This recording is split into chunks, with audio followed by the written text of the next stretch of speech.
All right, guys. So, welcome to, I guess this would be episode two.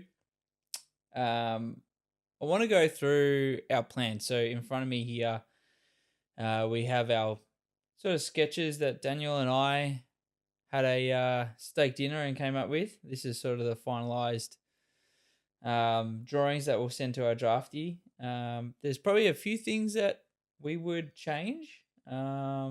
But again, we're going to get them into working drawings so we can see it a bit better. This is just something basic that's been drawn up. Now, we've got to take these to our interior designer and architect, draftsperson, I guess.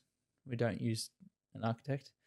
But yeah, this is a really good opportunity to chat about, what we're going to use in these spaces, how we're going to implement them. So this is our, you got bed one, bed two, bed three over here.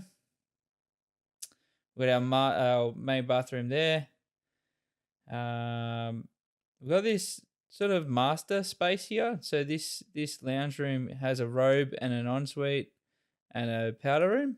So the whole idea around that is we can have multi-generational living through our front of our house, which is pretty cool. We've gone for the curved staircase. This is going to be pretty cool. We're gonna try and see how we build this. I have no idea how I'm going to do it. So hopefully the budget can hold it together and we can get that over the line. Our bathrooms, we're going to try and do something a little bit different. So just finished up a project at S Lighting with Venetian Plastic Alley Melbourne, and they've come out and give us a price on our bathrooms and powder rooms in Venetian. So we might use in the powder room, when you use Venetian. In the bathroom, we use a microcrete product, hydrophobic, pretty cool. So this ensuite and powder room is where I want to go really crazy. So we normally go crazy with our powder rooms. It's a prior trait, actually. My parents started it. They went with crazy tiled powder room initially with like a super colorful chandelier in there. That was pretty cool. So yeah, just our last property had a green powder room.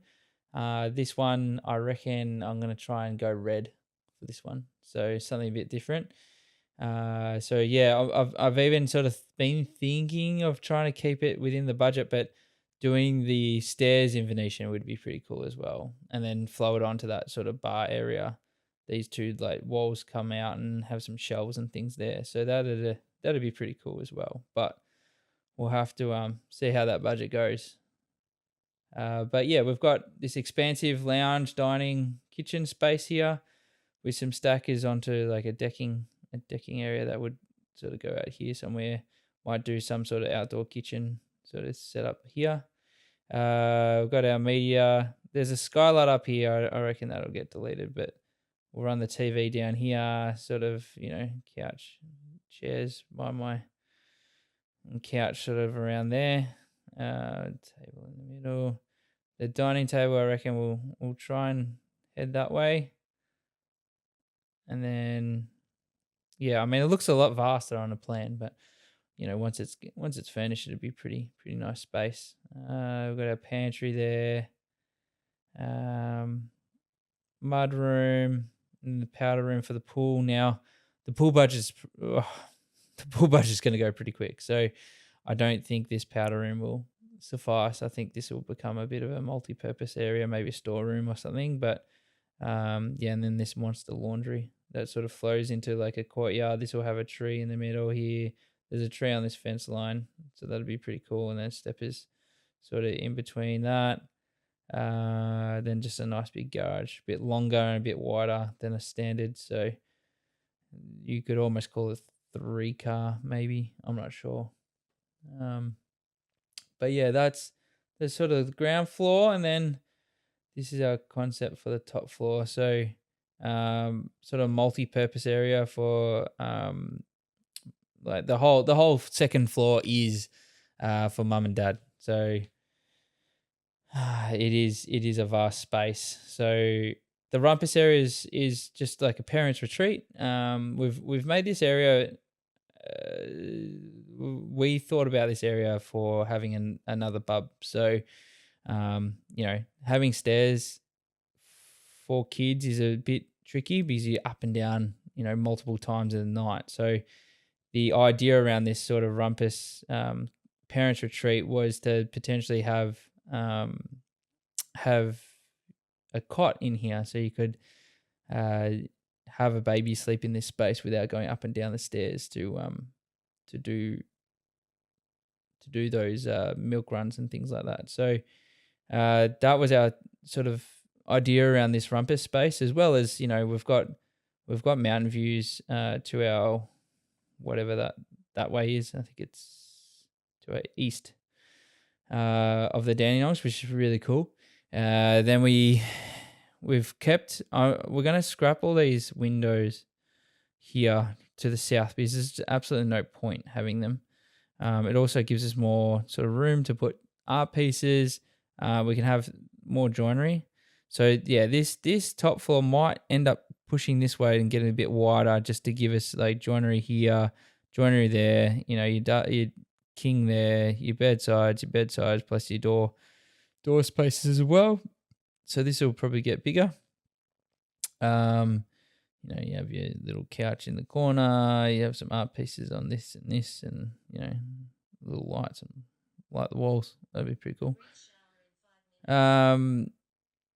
And then we got our ensuite. So nice big window under a bath, double vanity, double shower, and toilet up there. So yeah, overall, we're pretty happy with the plans. We'll get it to Sav, our drafty, and make him bring up some better construction drawings that work with the roof lines and things like that. So this is our concepts. So moving forward, I thought I'd share with you some of our Pinterest board. So we got an original liquid amber out the front of our property, and it's a stunning tree. It's the main reason why we actually bought the property. So what we're going to do with that is we're going light and bright. We want to really accentuate the tree. So through the seasons, the architecture will change. So, the dead of summer, it'll be light, bright canvas as the whole front garden is all completely green. And then as we sort of move into those different seasons, we'll get the colors and textures against the white backdrop. So it'll change, in autumn, you'll get these beautiful reds and yellows. And then as we keep going, you'll get that beautiful structure of the tree when it's dropped all its leaves in winter. So it will be super cool to see that, as well as, that second facade. If we've got no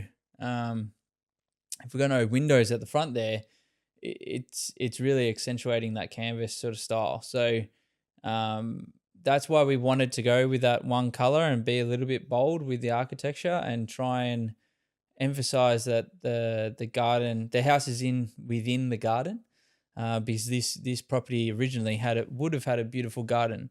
Unfortunately, the old owners were getting of age, so would have been really hard to sort of keep that maintained, but you could really tell that they love their garden, and that was a really big passion. So we wanted to try and keep that ethos through the build. We don't like taking out the heritage of a home, so we wanted to try and keep that warm feel. It seems a little bit clinical because it is white outside, but we're really letting the garden do the dancing. But as you can see, we're going through the Pinterest board, and there's a lot of sort of mid 50s sort of weatherboard architecture, a lot of Queenslanders and stuff to show off that sort of white color.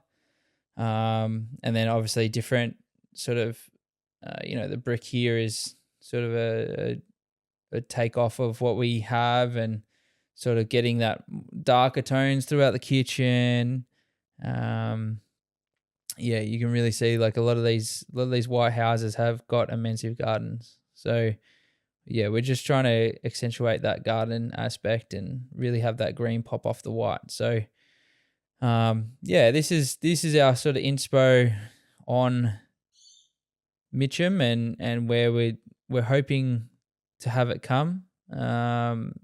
yeah, there's some beautiful properties through here. So yeah, that's pretty much a wrap of where we're thinking of going. Stay tuned. We're going to go see Mick and go through some of these exterior and interior choices that we've sort of conjured up on Pinterest, and gone and got some different samples from different suppliers, which is pretty cool. But yeah, exciting times to come. If you enjoy this video, head over to our YouTube, Beyond the Materials, and like us for a follow.